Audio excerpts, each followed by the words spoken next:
Merci, monsieur le président. Ma question s'adresse au ministre de l'éducation nationale, de la jeunesse et des sports.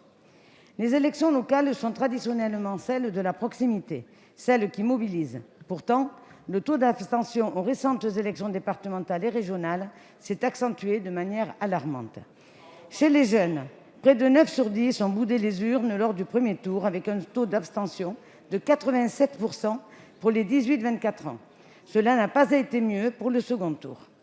Mais comment reprocher aux jeunes de ne pas être allés voter ? Qui comprend les contours de sa région ? Qui peut comprendre les quadrinômes départementaux ou, encore mieux dit, le scrutin binominal mixte majoritaire à 2 tours ? Et pourquoi un scrutin proportionnel plurinominal combiné à une prime majoritaire de 25% des sièges pour les régionales ?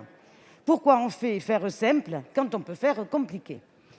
Plusieurs pistes sont évoquées comme autant de solutions susceptibles d'enrayer cette tendance inquiétante pour notre jeunesse. Mais monsieur le ministre, la première à envisager chez les jeunes n'est-elle pas celle visant à stimuler leur intérêt pour la politique, à développer une image positive du vote ? Des études montrent que le fait d'avoir développé chez les jeunes une vision positive du vote favorise le passage à l'acte et c'est une réalité. Les premières expériences électorales créent des habitudes qui contribuent au maintien de la participation électorale tout au long de sa vie. Monsieur le ministre, les jeunes ne sont pas moins civiques qu'autrefois. Ils ont simplement besoin de comprendre à quoi sert leur vote, lui donner du sens. Aujourd'hui, les jeunes connaissent de moins en moins l'architecture de notre territoire, les départements et les régions. Encore moins l'architecture institutionnelle locale dans laquelle ils évoluent, ni à quoi elle sert.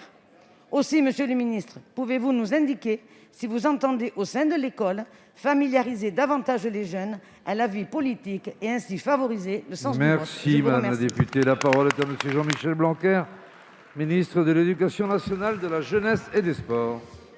Merci, monsieur le président, mesdames et messieurs les députés, madame la députée Josy Pouetto. Votre question est très importante parce que c'est la question de l'éducation à la démocratie. Évidemment, elle passe d'abord par les savoirs fondamentaux. Et parmi eux, il y a l'histoire, la géographie et l'éducation morale et civique. Et vous le savez, nous l'avons renforcé, aussi bien à l'école primaire que dans l'enseignement secondaire. D'abord par la question des programmes. Et il est évident que les institutions doivent être expliquées. Nous savons aussi que faire cela ne suffit pas. Il faut de l'engagement concret, et vous l'avez dit dans votre question. C'est pourquoi il est important d'habituer les élèves à des pratiques de démocratie collective, à des pratiques de vote aussi, notamment au travers des délégués. Nous avons accentué cette dimension. Vous avez des conseils de vie collégienne désormais. Vous avez aussi des conseils de vie lycéenne, que j'ai d'ailleurs beaucoup écoutés pendant la crise, que ce soit en 2020 ou en 2021, et qui m'ont permis de prendre des décisions, y compris d'ailleurs sur le baccalauréat.